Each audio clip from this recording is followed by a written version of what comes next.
Visión País es presentado por Universidad Politécnica y Artística del Paraguay, UPAP, Dale, Escuela de Gobierno y Políticas Públicas Norberto Bobbio. Buenas noches, bienvenidos a Visión País, agradecemos su preferencia. Hoy queremos analizar la formación de abogados en Paraguay. Últimamente la profesión de los letrados, como es el término que se utiliza y se aplica a los profesionales del ámbito del derecho, ha sido ese ejercicio muy cuestionado por distintas razones. Y probablemente hay que ir al origen, es decir, a la formación, a la facultad donde se forman. Porque yo tengo serias dudas que un abogado que ejerce el cargo de fiscal o de juez o simplemente ejerza la profesión, digamos, al margen de la deontología jurídica, del deber ser de la profesión, de la ética, simplemente ya sea una decisión individual después de haber egresado de la facultad. Creo que en el proceso de formación podríamos hacer una revisión. Y en ese contexto, sin lugar a dudas, también una mirada a la carrera de Derecho tiene que ver con el criterio de calidad de la carrera. Porque una de las primeras carreras acreditadas en Paraguay ha sido justamente la carrera de Derecho. Por eso siempre nos preguntamos aquí en Visión País lo mismo que en nuestro programa de radio, Educación Apuesta al Futuro, que se emite los sábados de 8 a 10 horas en el grupo Multimedios, Radio Monumental 1080 AM. Siempre nos preguntamos si qué es lo que se mira en la evaluación de la calidad de las carreras acreditadas y por qué nos formulamos esta pregunta. Porque precisamente si Derecho es una de las carreras que ha sido no solamente acreditada, sino reacreditada, una de las primeras que ha conseguido la acreditación en Paraguay por parte del órgano rector, que es la Agencia Nacional de Evaluación y Acreditación de la Educación Superior, ANEAES. ¿Por qué se dan ese tipo de situaciones en el proceso de formación reitero, de los estudiantes de la carrera de Derecho? Y quiero simplemente mencionar dos unidades académicas de dos universidades, valga el énfasis, distintas, ¿no? El caso de la Facultad de Derecho de la Universidad Nacional de Asunción y el caso de la Facultad de Derecho de la Universidad Católica Nuestra Señora de la Asunción. Si hacemos una analogía, comparamos el comportamiento de los estudiantes y de los profesores de dichas unidades académicas, de dichas facultades, encontramos bastante similitudes. Entonces uno dice, ¿cómo es posible que la facultad, como decía una de las mejores egresadas de la Facultad de Derecho de la Universidad Nacional de Asunción en el año 2003, cómo es posible que en la facultad donde se aprende Derecho precisamente se viola el derecho de los alumnos, decía justamente la mejor egresada? ¿Por qué sostenía este discurso? Porque el decano de la Facultad de Derecho, en aquel entonces, ministro de la Corte Suprema de Justicia, Antonio Fretes, le había prohibido a ella como mejor egresada emitir su discurso el día del acto de graduación. Como se filtró el contenido del discurso de la mejor egresada, que era un discurso bastante crítico, bueno, ella entonces recurrió a la justicia y finalmente le otorgó la justicia una medida para que pudiera pronunciar su discurso y nos hemos enterado del contenido crítico de ese discurso respecto de la formación justamente de futuros abogados en Paraguay. Es decir, hay bastantes elementos que hoy queremos poner en perspectiva para poder analizar la formación de abogados en Paraguay. Nos acompañan para colaborar con nosotros en este análisis el doctor César Trapani, abogado constitucionalista. Muy buenas noches. Buenas noches, Francisco. Un gusto estar contigo. Saludo al colega, saludo también a José. Placer. También nos acompaña el doctor José Duarte, presidente de la Agencia Nacional de Evaluación y Acreditación de la Educación Superior. Buenas noches. Muy buenas noches, Francisco. Un saludo a los doctores César y Jorge, grandes amigos. Un gusto estar con ustedes. También nos acompaña el doctor Jorge Rolón Luna, abogado constitucionalista. Buenas noches. Buenas noches, un gusto estar nuevamente en este programa y también con el colega César y con el doctor José. Como siempre, buenos invitados en tus programas. Muchas gracias, doctor, muy amable. A la vuelta de la pausa ya comenzamos nuestro análisis. ¿Qué es lo que podemos analizar bajo la denominación de formación, refiriéndonos a los abogados en Paraguay?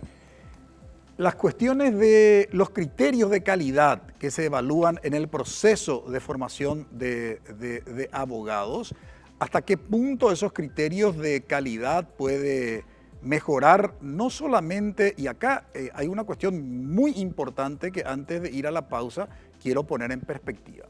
El artículo 73 de la Constitución Nacional. Ese pacto nacional en el artículo 73 habla justamente de la finalidad de la educación, de los fines de la educación. Y entre ellos habla de principios democráticos, de derechos humanos, de solidaridad, etcétera, etcétera. Todo eso se percibe en la formación de los abogados. Brevísima pausa.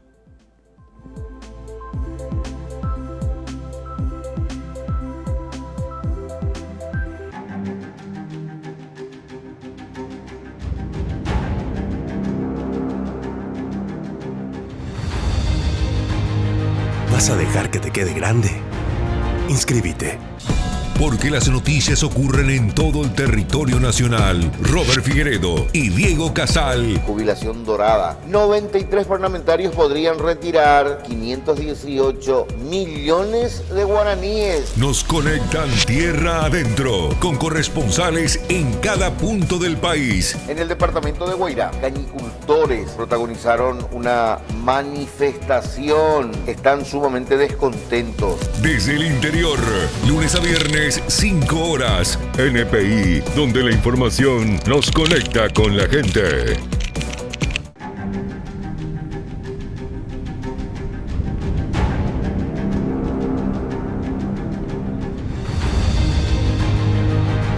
¿Vas a dejar que te quede grande? Inscríbete. UPAP, dale.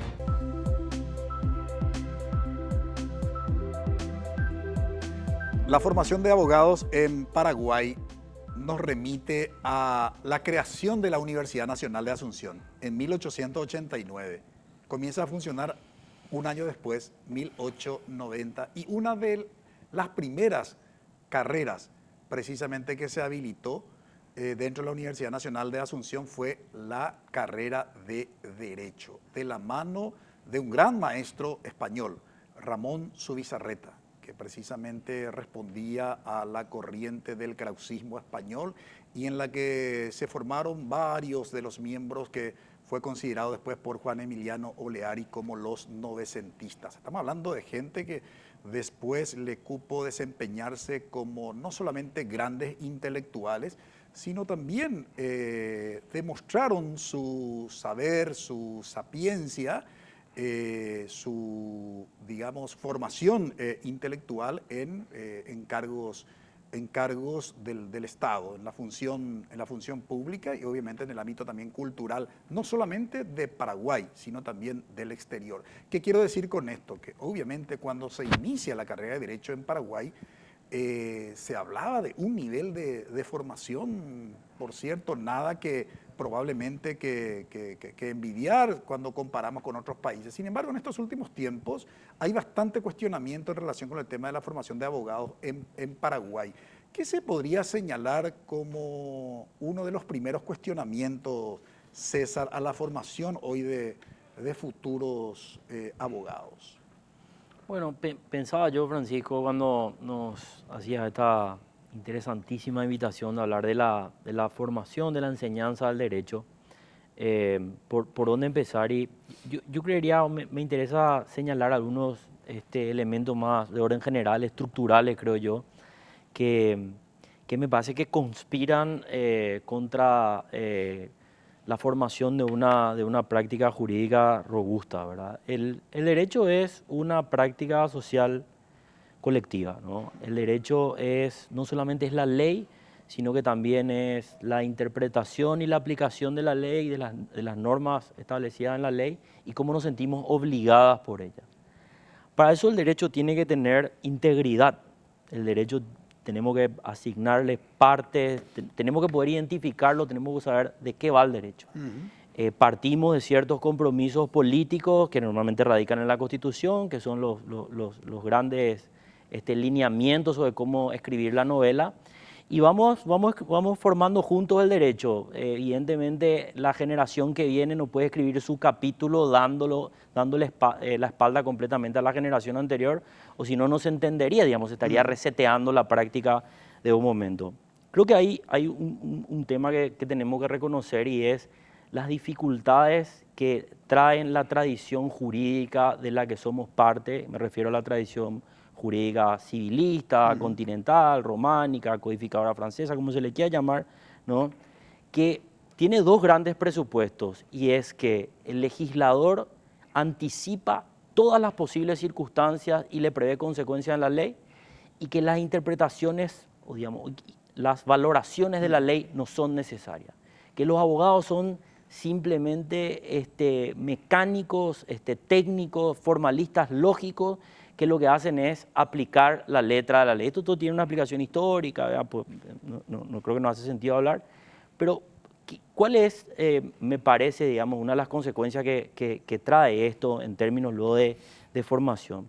Que estamos equipados para creer que de lo que se trata la formación jurídica es de aprender de memoria leyes, que no necesitamos teorías valorativas para identificar qué es lo que cuenta a la hora de interpretar la ley, que no necesitamos teorías argumentativas, que los abogados no, digamos, cuelan sus valoraciones, sus preferencias, sus convicciones, su cosmovisión a la hora de aplicar la ley, y que al fin y al cabo de lo que se trata es saber en qué artículo está la respuesta.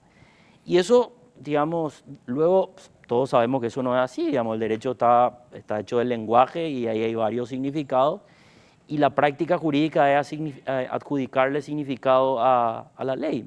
Entonces, yo creo que mientras no reconozcamos el problema que trae esto, es decir, no tener en cuenta los casos, no tener en cuenta que hace parte del derecho, que hay cierto espacio para la valoración, que tenemos que explicitarlo y explicarlo. Esto no significa que el derecho es, digamos, la política por otros medios, de ningún modo. Pero luego, ¿no? Eso termina, me parece, ordenando la forma en que se enseña el derecho, que es, digamos, que no se compadece de lo que realmente debería ser el derecho, y que luego, ¿no?, nos impide tener una práctica jurídica verdadera. Por eso es que nadie es capaz de identificar realmente qué es el derecho, ¿no? Y por eso es que es tan común, digamos, en el foro escuchar que de lo que le depende es del criterio del juzgado, algo así como, digamos, la política desnuda y el decisionismo puro, ¿no? En esta línea que plantea César, Jorge, a juzgar por el pensum curricular de las distintas carreras de derecho que se gestionan en Paraguay, donde vemos que es marginal la filosofía del derecho, la lógica jurídica, la investigación jurídica, la hermenéutica, digamos, jurídica.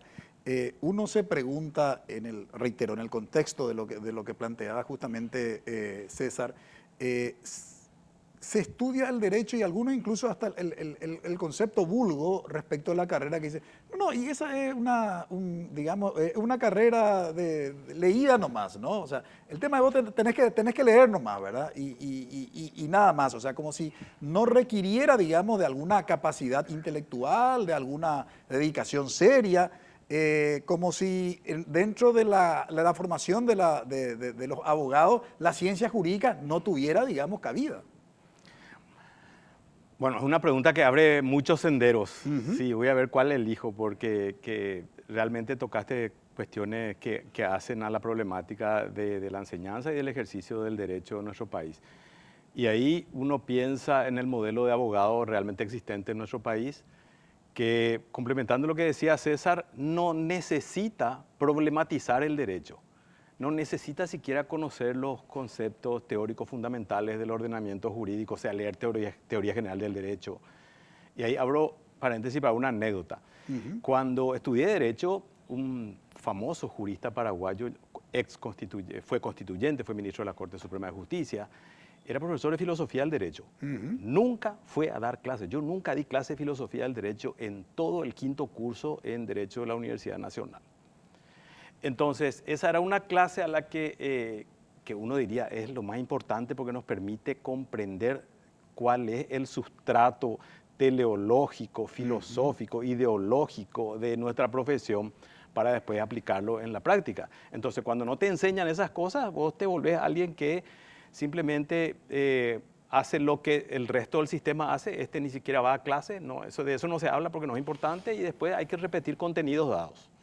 Entonces, el abogado paraguayo es alguien que repite definiciones sin saber de qué está hablando, se memoriza códigos. Entonces, ¿eso qué genera?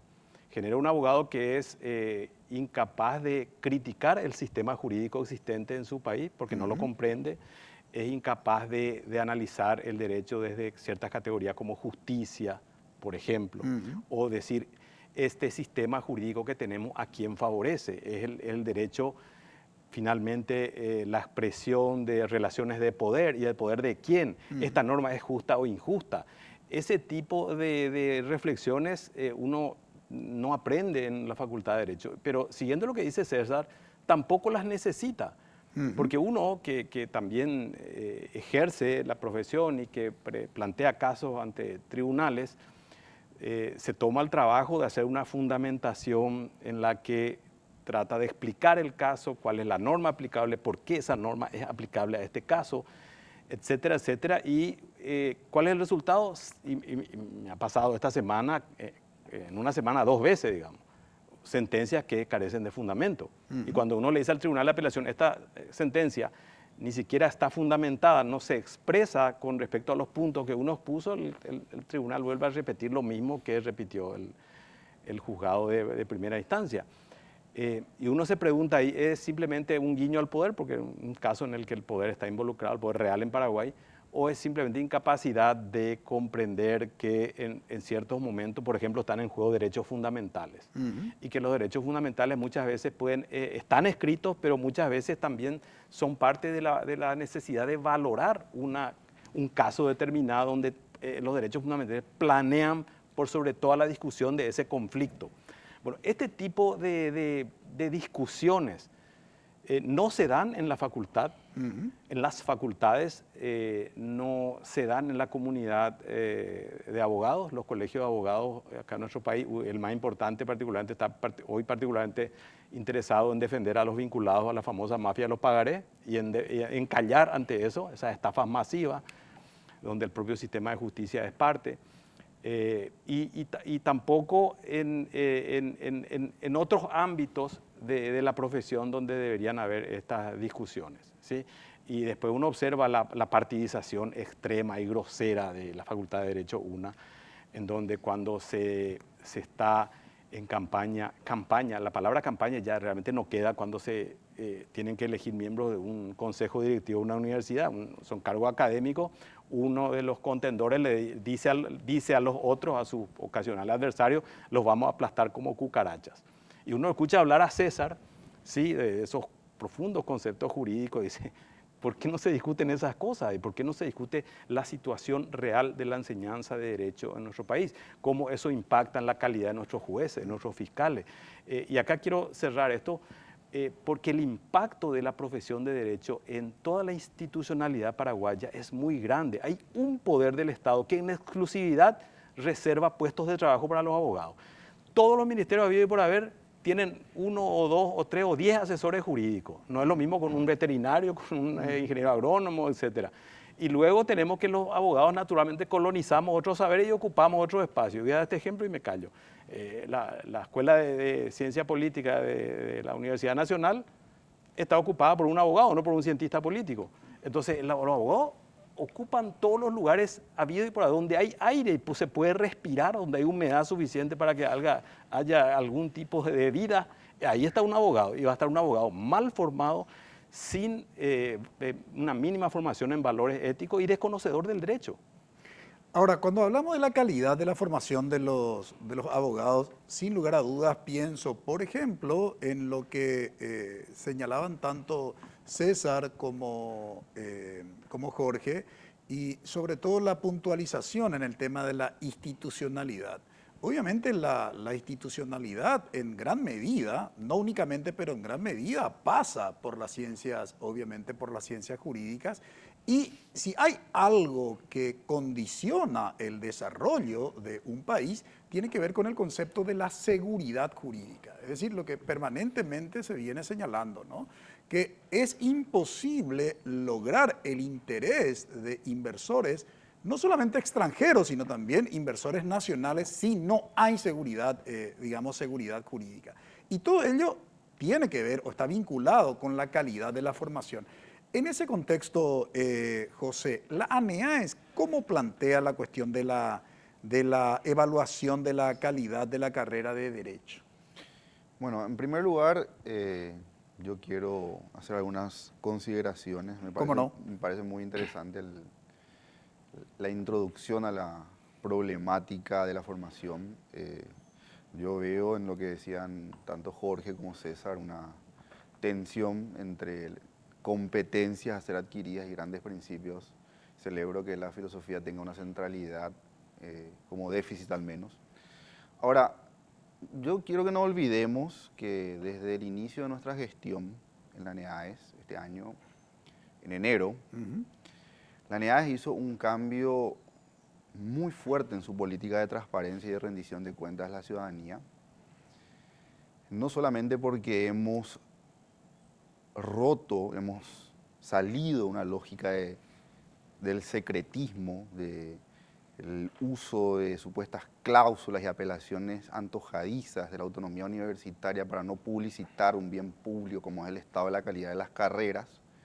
Nosotros hemos difundido ampliamente las carreras acreditadas, postergadas, no acreditadas, y hemos empezado a hacer informes sectoriales disciplinares. Uno de ellos, el 14 de julio, justamente es el informe sobre el estado de las carreras de Derecho, publicado por la ANEAES por decisión política de su conducción con el apoyo de todos los consejeros, por unanimidad. Me sorprende que el centro de la preocupación sea que tendrán sus problemas, como todas las instituciones de educación superior, la Universidad Nacional y la Universidad Católica. ¿Por qué me sorprende? Porque a la fecha existen 186 carreras de derecho habilitadas por el CONES. Muchas de ellas, luego de este informe, algunas universidades están comunicando que muchas de sus carreras están inactivas, producto del informe de la ANEAES. De estas 186 carreras habilitadas por el CONES, solo hay 36 carreras de derechos evaluadas bajo el modelo nacional que han obtenido acreditación. El resto de las carreras existentes no es que no han acreditado en su gran mayoría, no es que han postergado su acreditación, han eludido sistemáticamente una obligación legal establecida en el artículo 2 de la 2072. De manera explícita. De manera explícita en el caso de derecho. Por lo tanto, son carreras de derecho que funcionan en la más absoluta informalidad, que no tienen equipos de calidad. La ANEAES no tiene datos de la implementación. Recordemos que el CONES habilita un programa y que la ANEAES evalúa la implementación de dicho programa. La ANEAES no tiene datos sobre una gran porción de carreras en todo el territorio que se encuentran en la más absoluta informalidad y que este informe, como otros que hemos lanzado y que vamos a seguir lanzando a pesar de que haya resistencias, porque esta es una decisión de transparencia. Hoy la ANEAES es una institución que muestra el estado de las acreditaciones a la ciudadanía, al estudiante, a las familias, y por eso me sorprende que el foco esté en la Universidad Nacional de Asunción y en la Católica. La Universidad Nacional de Asunción también ha pasado por procesos de evaluación donde no acreditó y otros donde acreditó. Yo creo que el foco tiene que estar hoy en la gran masa de la informalidad, en los que tienen una concepción puramente lucrativa de la educación superior, expansiva de matrícula a costa de cualquier procesualidad. Nosotros hacemos un llamado, estamos en plena convocatoria, Francisco. Estamos en plena convocatoria de inscripción para evaluación con fines de acreditación hasta el 15 de septiembre. Hacemos un llamado a las instituciones de educación superior a que se presenten, se inscriban, que cumplan la ley. Hoy la ANEAES tiene la capacidad técnica, financiera y operativa para evaluar todas las carreras que se presenten. Hacemos un llamado a las instituciones de educación superior que están fuera de la ley, que están en la informalidad, que dejen de eludir los procesos, que se presenten y les reiteramos, la ANEAES va a seguir publicando informes semestrales, cuatrimestrales, y cuando culmine este proceso vamos a publicar todas aquellas instituciones que han eludido el proceso. Nuestro compromiso con la transparencia, nuestro compromiso con mostrar el estado de las acreditaciones, es un compromiso innegociable que tiene un apoyo directo que baja del presidente de la República, del gobierno nacional, y podemos entrar luego a discutir el aspecto más programático de las formaciones. Pero antes no quiero dejar pasar que si hoy estamos discutiendo este tema es porque hay una nueva conducción de la ANEAES que dejó de ser una conducción complaciente que escondía las acreditaciones y hoy muestra a la ciudadanía el estado de la cuestión. Bien, debo responder a, digamos, a tu extrañeza, presidente de la ANEAES. Si yo puse sobre la mesa la preocupación por la Facultad de Derecho de la UNA y de la UCA es porque tenemos información pública sobre esas facultades. Recién ustedes ahora están dando la información acerca del sistema de las otras carreras que funcionan. En el ejercicio del periodismo hablamos de lo que circula en la opinión pública, ¿sí? Y no podemos no preocuparnos por lo que pasa en la Facultad de Derecho, ¿verdad?, de manera sistemática en estos últimos años y en la Facultad de Derecho de la Católica.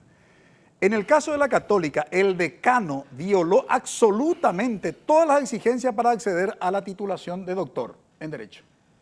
¿Le parece poca cosa para que un programa especializado en educación no se ocupe de eso y ponga sobre la mesa y en perspectiva esta situación? No me parece poca cosa. Aquella vez que garrotearon, porque está la palabra literal, estudiantes de la carrera de Derecho, a los estudiantes de la carrera de la Facultad de Filosofía, porque eran de distintas carreras, ¿verdad?, porque estaban ejerciendo su derecho, ¿sí?, en la Universidad Católica, literal, fueron garroteados por los estudiantes de la carrera de Derecho, ¿verdad?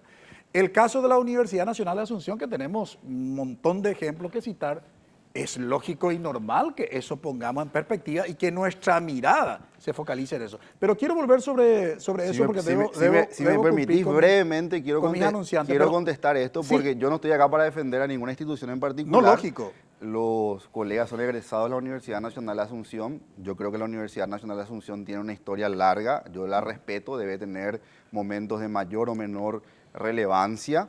Ahora, el problema de la formación de derecho en el Paraguay, si bien pueden existir y deben existir los casos mencionados, para mí y para la ANEAES tiene que ver con el estado de la absoluta informalidad en la que hoy se titulan. No tenemos información sobre el valor académico de más de 100 carreras que probablemente se seguirán escribiendo el título. Tengo que cumplir con mi y son universidades privadas que tienen como única finalidad el lucro y la expansión de matrícula. Y volvemos sobre ese tema porque tenemos suficiente tiempo. Con la corresponsabilidad de los organismos creados. No nuestra gestión. CONES y ANEAES. No le estoy acusando. Nosotros estamos exponiendo estos datos. Sí, perfecto. Esta discusión existe gracias a la ANEAES. Pero todo lo que se dio, importante nomás llamar a las cosas por su nombre. No le estoy acusando a usted, aclaro. Usted asumió en enero de este año, ¿verdad? Pero ¿por qué tenemos toda esta informalidad y esta situación? Porque lo ha permitido los dos organismos que han sido creados. El CONES, que tiene que aprobar las carreras, y la ANEAES, que tiene que evaluar la calidad. Sí, aclaré eso. Gestiones anteriores. Entonces, eso no es un dato menor, porque si no, entonces no se comprende la situación. Brevísima pausa.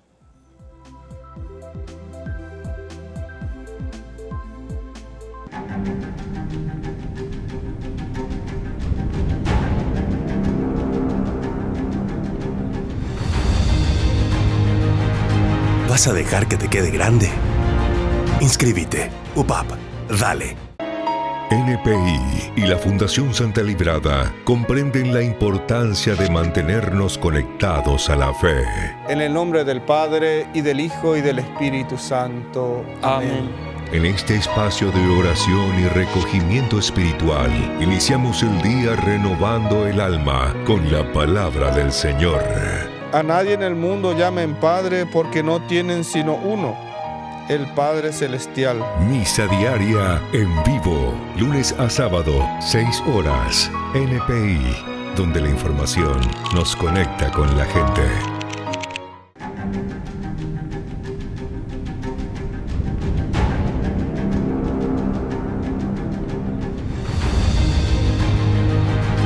¿Vas a dejar que te quede grande? Inscríbete. UPAP, dale. Hablar de la formación de abogados en Paraguay, por supuesto, nos conduce a distintas miradas y aristas. Y decíamos, para retomar la conversación, la crítica apunta al caso de la carrera de Derecho en la UNA y en la UCA, dije en el bloque anterior, precisamente porque son los datos de los cuales nosotros disponemos, lo que ejercemos el periodismo, y no solamente lo que estamos en el ámbito del periodismo, sino también la opinión pública. Y recién ahora nos enteramos, con base en datos precisos, de la situación justamente de las otras carreras de Derecho. Pero considerando todo lo que pusimos sobre la mesa, César, y si tuviéramos que identificar así problemas principales de la formación de los abogados en Paraguay, ¿qué se podría destacar?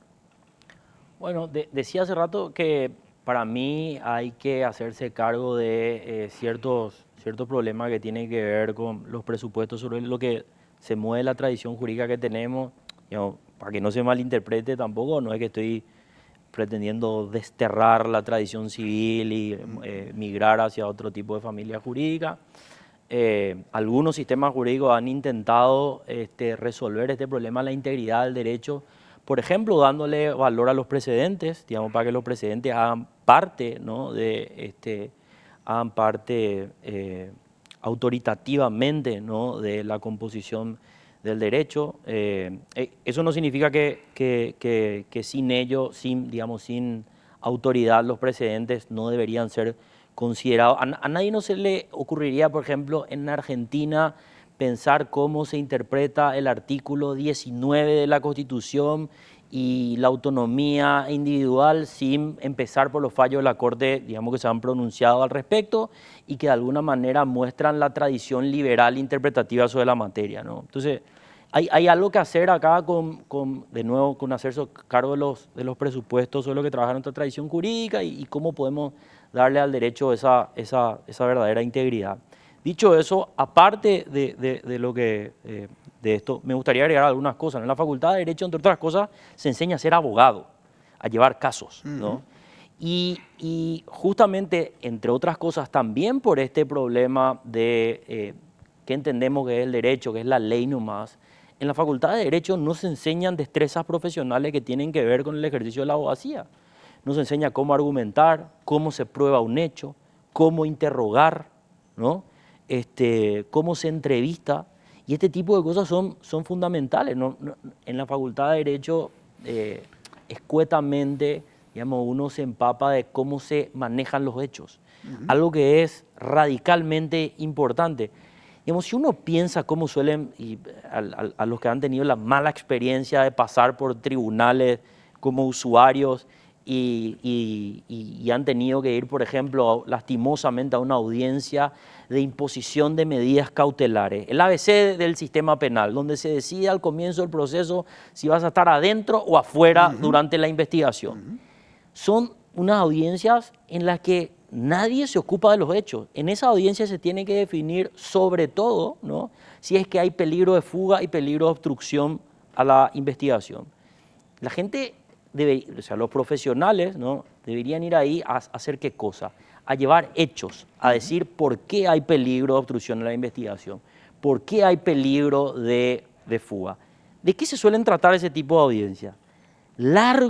Larguísimas intervenciones en las que los abogados le explican al juez cuál es su concepción del peligro de fuga.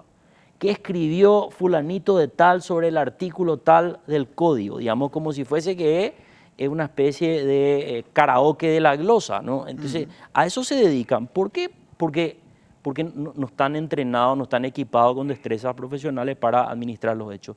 Y eso es, digamos, de nuevo, muy jodido, ¿no? Porque los adjudicadores, los jueces, los operadores de justicia, le adjudican consecuencias, las consecuencias previstas en la ley, a hechos, ¿no? Entonces, eso también me parece que es problemático que sigamos teniendo facultades que no entrenan a los abogados en ese tipo de destrezas.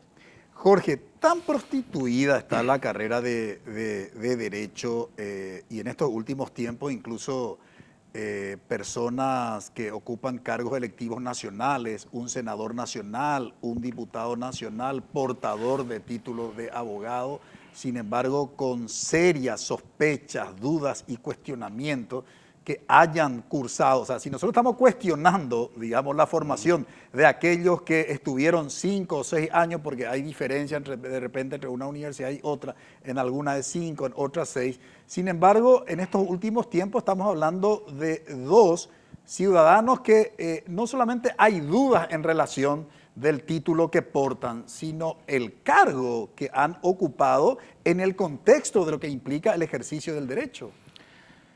Nuevamente, podríamos tomar distintos senderos para responder esto y a ver cuál elijo.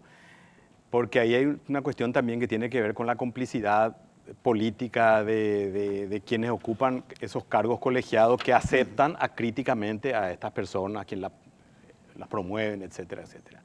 Cómo pasaron todos esos filtros. Pero vamos a tratar de aterrizar nuevamente en eso no podía dejar de decir, pero aterrizar en la formación de los abogados, que es nuestro tema. Hace rato José decía por qué el foco en la Universidad Nacional y en la Universidad Católica. Yo particularmente cuando anoté los problemas que tiene la formación del abogado en nuestro país, puse acá en primer lugar masificación. No sé si la cámara puede en algún momento acercar esto, porque tomé el tema que él como una de las cuestiones prioritarias, porque la masificación es un gran problema. Cuando algo se masifica, ya sea que estemos hablando de producción de zapatos o de medicamentos o de lo que fuere, ya tenemos un problema. La calidad no va a ser la que tendríamos si la formación fuera dirigida a un grupo pequeño de alumnos y donde tengamos la certeza, algo que manifestó José sin decirlo, pero qué certeza tenemos de los profesores que dan clases en esas universidades, qué metodología utilizan, qué libros sugieren o utilizan en sus clases con sus alumnos, qué lecturas sugieren.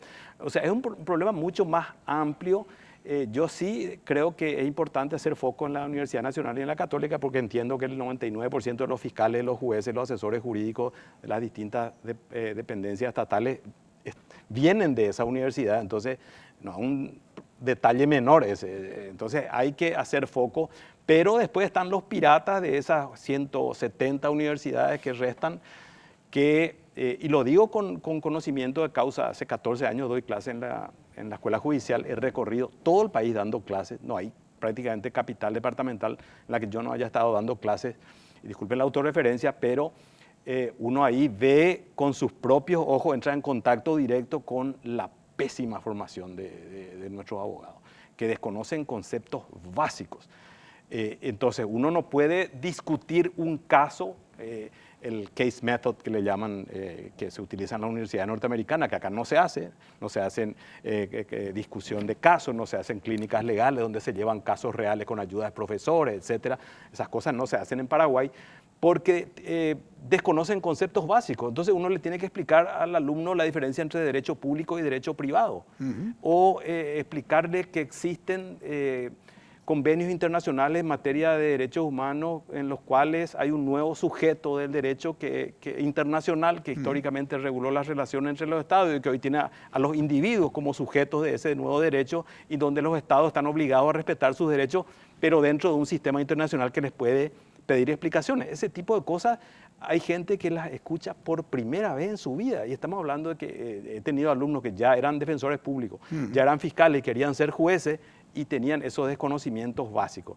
Entonces uno en un curso de posgrado se encuentra con que si uno quiere desarrollar estrategias pedagógicas novedosas, digamos, la verdad es que tiene que partir de esos desconocimientos básicos y quiero referirme a algo que decía César, que es absolutamente cierto, eso que se llaman las destrezas blandas.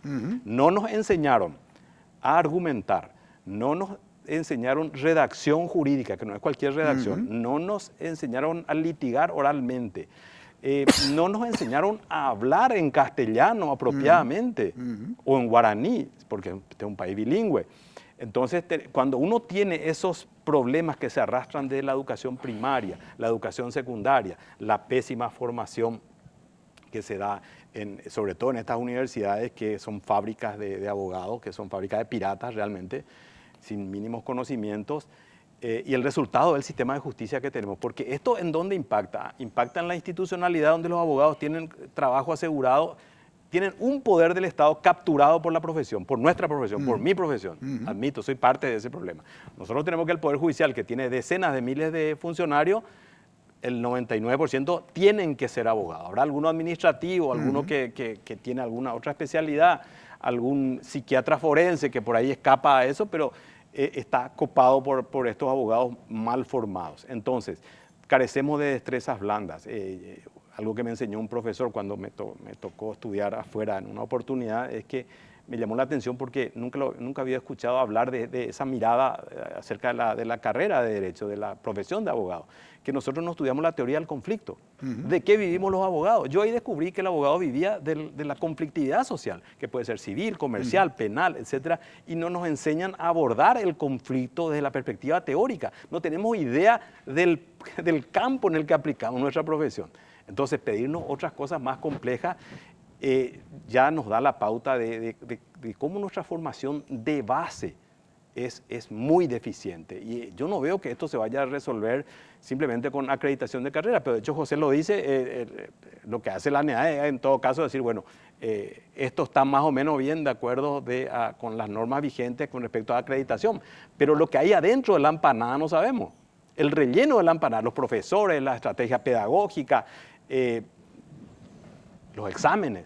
Sobre ese tema quiero justamente dar la palabra, pero a la vuelta de la pausa, al presidente de la Agencia Nacional de Evaluación y Acreditación de la Educación Superior, a ver si en nombre de la calidad, digamos, de la carrera de Derecho, se podría incorporar esto que señala tanto César como Jorge. Pero eso lo hacemos a la vuelta de la pausa.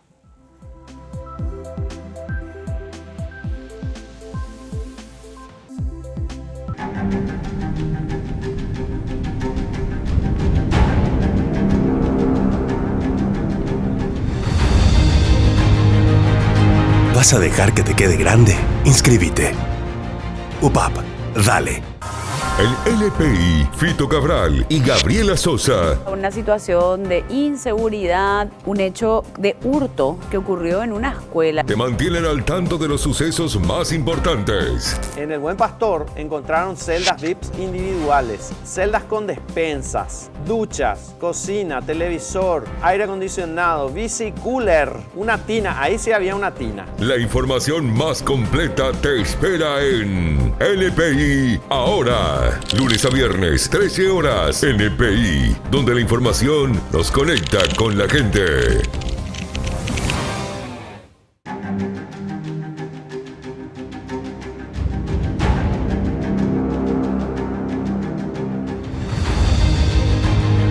¿Vas a dejar que te quede grande? Inscríbete. UPAP, dale. En el bloque anterior se señaló un par de debilidades en el proceso de formación justamente de los abogados. Y dijimos que nos preguntábamos de qué manera la matriz de calidad de la carrera de Derecho puede incorporar esas debilidades señaladas hoy por nuestros invitados, José. En primer lugar, me parece sumamente interesante, enriquecedora la discusión que plantean los abogados.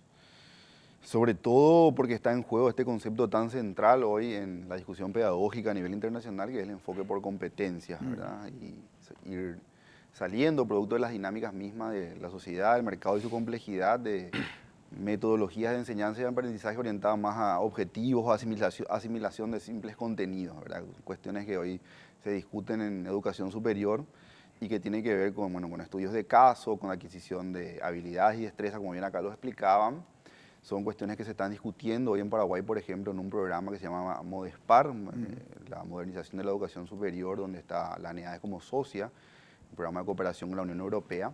Y uno de los productos es el perfil de carrera de la facultad, de la carrera de Derecho, ¿verdad? Uno de los productos de este programa de modernización que involucra también al MEC y al CONES. Es decir, esta discusión está en la mesa. El sistema de créditos académicos, también impulsado por el Ministerio de Educación, debería tener en su espíritu que el crédito académico traduzca competencias específicas y no necesariamente sea simplemente un cálculo de horas de clase, de horas trabajadas. Dicho todo esto, la ANEADES, ¿qué está haciendo? Y esto es muy importante decir. La ANEADES tiene una nueva metodología de evaluación. Dentro del modelo nacional, nosotros estamos implementando en esta primera convocatoria el sistema de evaluación por fases. Y esta nueva metodología, para mí y para nosotros en la ANEADES, supone un cambio de paradigma en la evaluación. ¿Por qué? Porque pasamos de una evaluación basada únicamente en las condiciones básicas de cumplimiento, lo que decía Jorge, ver si las dimensiones, criterios, indicadores medianamente están bien, darle un poco de orden institucional a una carrera, que es lo que básicamente hoy evalúa la fase 1, a una lógica de la mejora continua. Por eso se llama sistema de evaluación por fases, que va a tener una fase 1, una fase 2 y una fase 3 con diferentes vigencias en la acreditación y que a la larga va a permitir una jerarquización y una categorización de las carreras según sus niveles de cumplimiento de estos criterios e indicadores. Pero el cambio de paradigma es en materia evaluativa. ¿Por qué? Porque salimos de una lógica cuantitativa de la evaluación, binaria, cumple o no cumple determinados criterios e indicadores, y hemos jerarquizado los criterios e indicadores. Las funciones sustantivas de la universidad, que son la formación, la investigación y la extensión, hoy son considerados por el nuevo sistema de evaluación de la ANEADES como criterios sustantivos, es decir, con un peso relativo superior a los demás criterios e indicadores.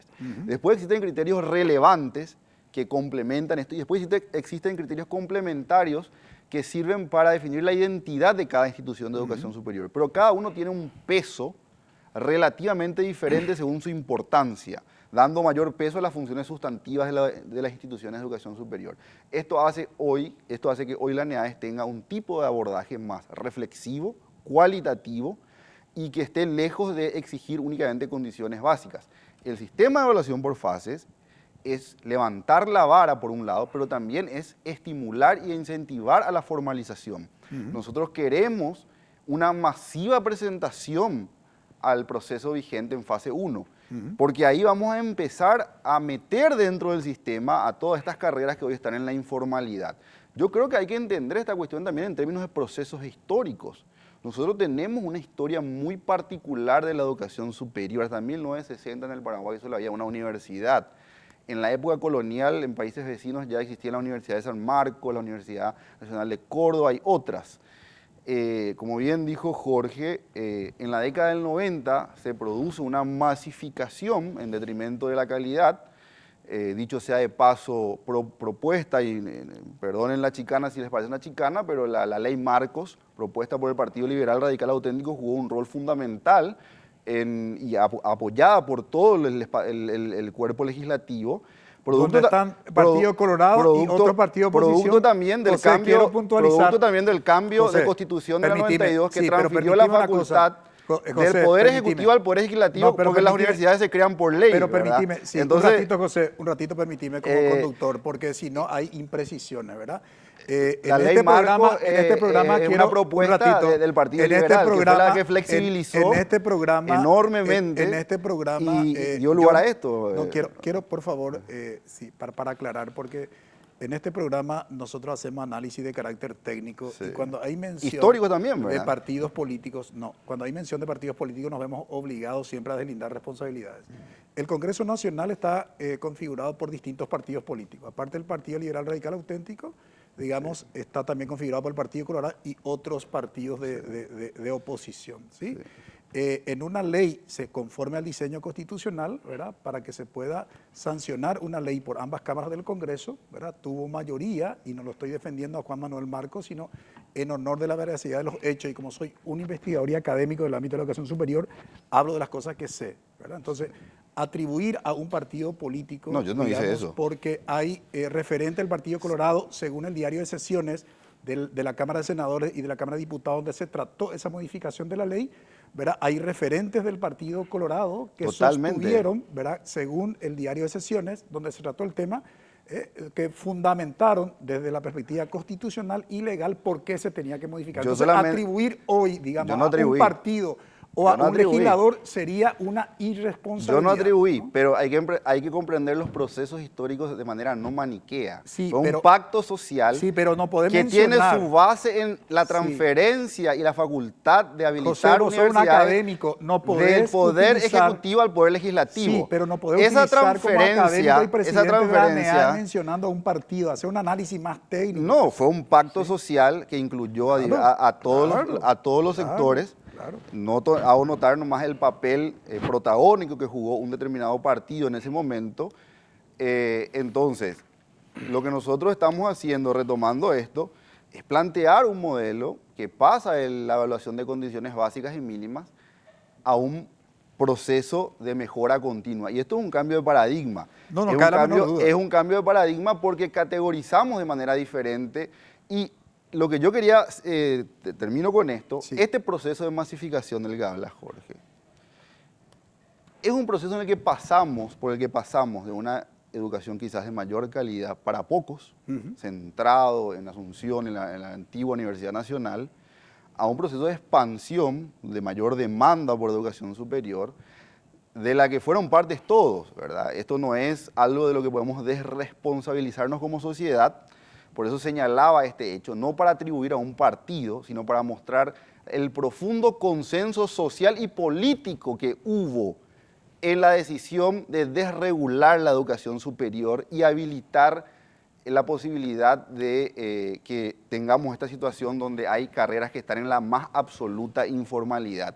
Esto fue producto de un pacto social legitimado por todos los partidos políticos, así como la partidización mencionada por el abogado, por el doctor Rolón Luna, no es patrimonio de la Universidad Nacional de Derecho, de la Universidad Nacional. Partidización existe en la FACSO, partidización existe en otras universidades nacionales, donde también hay rectores de otros partidos políticos, y me parece muy maniqueo, porque en una determinada universidad, determinados referentes no han podido dar lucha política, que muchas veces no tiene que ver con criterios y estándares de los procesos evaluativos, se hable de eso como un problema en sí. Puede ser un problema, pero no es un problema únicamente de esa, en todo caso, casa de estudio. Quería nada más señalar eso. Sí, yo creo que pusimos en perspectiva justamente la Facultad de Derecho, la Facultad de Derecho de la UNA y la UCA, ¿no? O sea, en la UNA, evidentemente, siempre el Partido Colorado, y esto, digamos, están las evidencias, ¿verdad?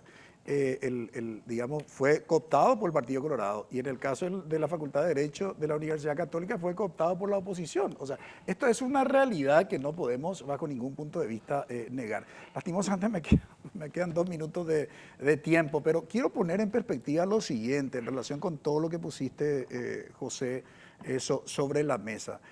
La masificación es una realidad, pero hay otra realidad: el desfinanciamiento de las universidades públicas. Totalmente. Y ahí hay una gran cuota de responsabilidad probablemente del Estado y de quien administró el Estado, ¿verdad?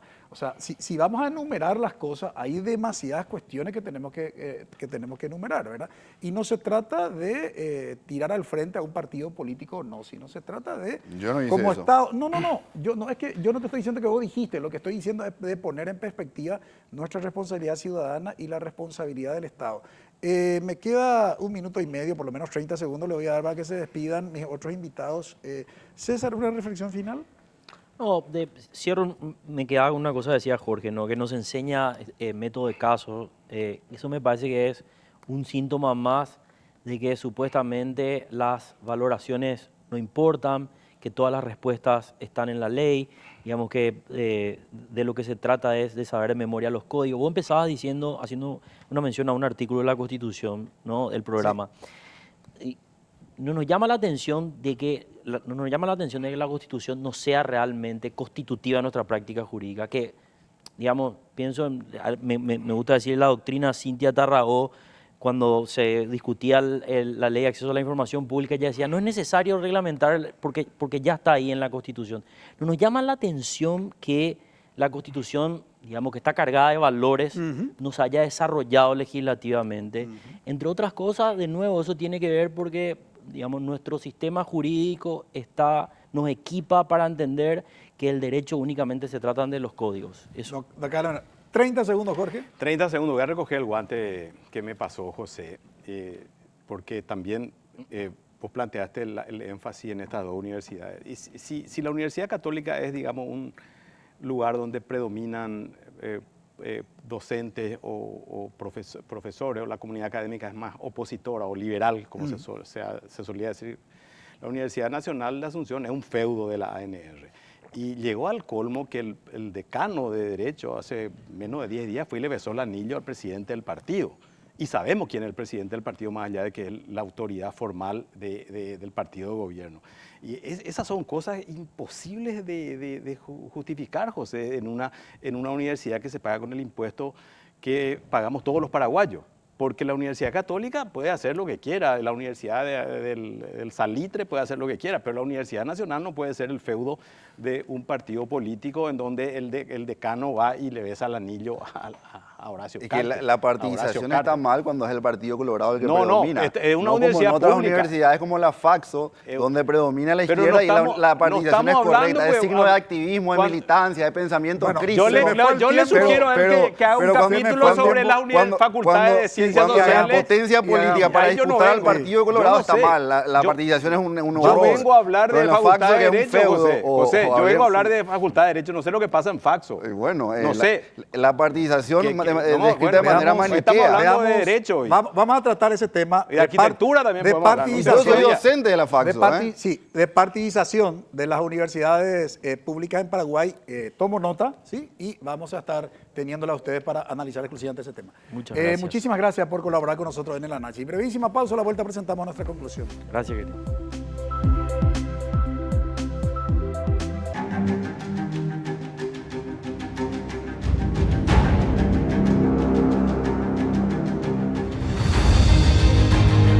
¿Vas a dejar que te quede grande? Inscríbete. UPAP, dale. En NPI, la madrugada también se vive informando. En Duplex, con Radio Monumental. Pueden seguir llamando los oyentes, acá le vamos a escuchar, vamos a compartir con ustedes, podemos hablar de lo que quieran. Toda la información que necesitas saber. En realidad le co 509 kilos la cocaína ya topa, güey. Vaya pues usted ve, ya pues usted sopia la cocaína en el vomitado tante ahora acá en más Países Bajos, güey. Acompáñanos en Madrugada Monumental, lunes a viernes, 1 hora. NPI, donde la información nos conecta con la gente.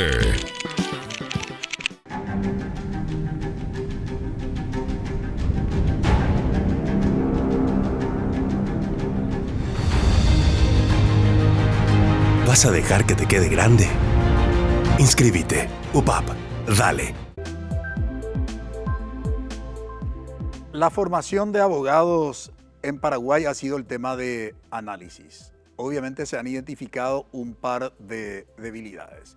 Debilidades que tienen que ver con la formación académica, que sin lugar a dudas el ejercicio de la profesión de los abogados en nuestro país requiere de una sólida formación con base en las ciencias jurídicas. Se debe superar ese puro tecnicismo en la formación y en el ejercicio de la profesión.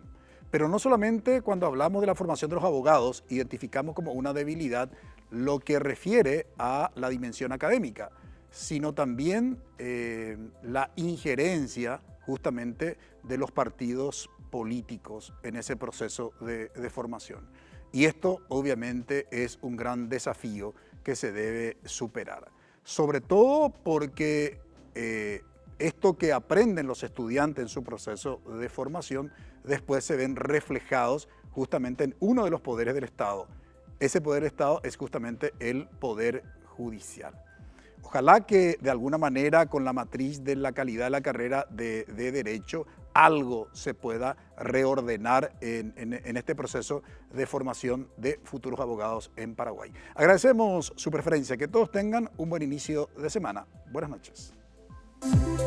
Visión País es presentado por Universidad Politécnica y Artística del Paraguay, UPAP. Dale, Escuela de Gobierno y Políticas Públicas Norberto Bobbio.